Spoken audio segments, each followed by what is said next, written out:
Good morning everyone, Rukshan here and thanks for joining me for this video. I wanted to address a article that's been put up by the Herald Sun, a hit piece of disinformation, misinformation, fake news, accusing me and a few other people of being spreaders of misinformation in Australia. The top 10 list apparently.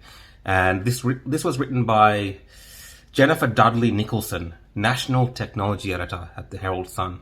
Now, Miss Jennifer Dudley Nicholson, I'm not sure if she's very good with using technology or, she understands some of the concepts that she's talking about or if she's actually done any proper research. And I have a suspicion that she hasn't. And this is just an attempt at smearing people who are sharing alternative ideas, alternative views, and alternative news sources from overseas. Now, the problem with what she's saying here is that I had a look at the misinformation that she's accusing me of spreading, and it just doesn't match up with the videos that I've put up and the things that I've said in those videos. So I'm just going to go through me personally. You're welcome to go up and look up this article and read about the other 10 people. But just the way they've covered me and the things that I've done, I feel like there is a lot of disinformation here being done by Jennifer Dudley Nicholson on behalf of whoever she's doing this on behalf of. Now, as you can see on the top here, I'm actually a subscriber to the Herald Sun. So a lot of the information I get, apparently a lot of the misinformation I get is actually coming directly from the Herald Sun. Anyway, let's keep going. So, Real Rukshan. Let's see my claims. Number 2. I don't know if there's a list, like who's the most important. I don't know, but I'm number 2. Claims. Mr. Rukshan's 12-minute video questions UK Chief Scientist Advisor Patrick Vallance's censored comments on the health of double-vaccinated patients went viral on July 20th with more than 154,000 views. In it, Mr. Rukshan claims there is a cover-up being done by social media. It's harder to find this video, and there's something fishy going on. In a press conference, Mr. Vallance had said 60% of people admitted to hospital with COVID-19 had been double-vaxxed, a claim he later publicly corrected to mean unvaccinated people. Now, what you have to understand about this particular video is that the whole video was about his retraction, right? The whole video centered around his retraction and the fact that, yes, there was a cover-up in social media because his original tweet, his original video, his comments of his original video were being suppressed on platforms like Twitter. Now, I don't understand how that's misinformation because that's actually what happened. And yes, he did issue a correction, and I looked at the correction in the video and I looked at what he said originally, and I showed people how his correction didn't necessarily match up with the intent of what he said for about, 2-3 minutes in one go. So I don't understand how that's misinformation. Like, this is what that dude said, and I'm just reporting on how, the world reacted to it and his retraction. So again, this is just some stupid claim because I don't talk about any medical or scientific things in that video. I just put his claims forward and I put his retraction forward and I discuss how the world reacted to it. That's hardly misinformation. That's just what happened. It's unfortunate maybe for Patrick Vallance that he said those things, but subsequently in the weeks that have followed, a lot of the things he actually said originally is what's been discussed and debated now in the UK. So I don't understand what the big misinformation thing there is. It's just stupid. Next one was that she said, Mr. Rukshan also believes that requirements for nursing home staff to be vaccinated are unconstitutional, that a Sydney anti-lockdown protester did not punch a horse, and that the UK Make-A-Wish Foundation is refusing to grant wishes to unvaccinated children. In brackets, she's written, the restrictions only apply to wishes involving air travel or large gatherings, close bracket. So I'm going to touch on those one at a time. Rukshan believes that nursing home staff to be vaccinated is unconstitutional. Well, I don't think I've ever discussed nursing home staff explicitly in one of my videos.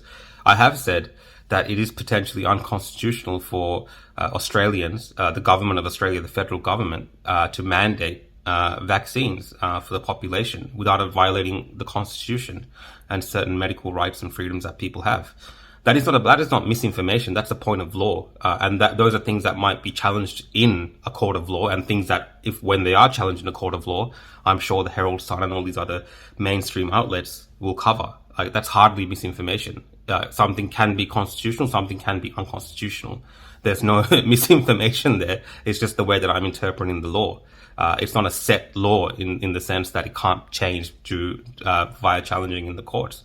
So I think, yeah, this is just stupid. It has nothing to do with vaccines in the sense that I'm just asking about the unconstitutionality of a certain piece of direction that's been put out there in the public.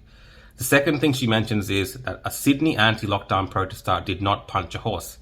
I mean, we don't know. There's been no resolution around that case. All we have right now is what the police have said and a single image, which looks like a punch. But when you watch the full video, you know, people are free to go and watch the full video. And all I've ever said is, look at the full video. It doesn't look like a punch. So that's not misinformation. That's, again, just having a different opinion to what's been spread by mainstream media. If anything, you know, outlets like Herald Sun and all the mainstream outlets were putting up this photo of a single still image and saying that this guy punched a horse. There's nothing conclusive in that. And that's the only thing I've ever done is question that. So how's that misinformation got to do with vaccines? Really, these guys are scraping the bottom of the barrel trying to get me. It's just nonsense. And the last one she says is, and that a US Make-A-Wish Foundation is refusing to grant wishes to unvaccinated children. And then in brackets she puts, the restrictions only apply to wishes involving air travel or large gatherings. So yeah, that's what I covered on my video. That yes, technically, if a family refuses to get vaccinated, for instance, if the kid's wish is to go to Disneyland, they can't board a flight and go to Disneyland. So technically, yes, it's correct. It's not misinformation. It's what the dude said in his video. If you don't get vaccinated, you can't partake in certain types of wishes. You know, it might be inconvenient that people are looking at what he said in this sense, but that's what he said. There's no other way of reporting it without lying to people. So yes, it's true. Make-A-Wish Foundation are treating people who are unvaccinated, in the US at least, in a different way. And this person, this so-called journalist, technology expert, explains that in her brackets. So as you can see, mainstream media, even outlets like the Herald Sun and all these, outlets that try to come out and say, oh, we represent a multitude of views, they are actually involved in this disinformation campaign. And, you know, there's one of the biggest reasons for it is like these, I don't want to call them dirty rags, but these type of newspapers, mainstream media, they're terrified of independent content creators. You already see that in the United States, the independent creators, who are, have YouTube channels or have social media platforms, they far outperform these, so-called mainstream, journalists. You know, I'm sitting in my kitchen and doing work that gets hundreds and thousands of views, right? I was at a live stream protest covering it from the ground that's almost had about 500,000 views.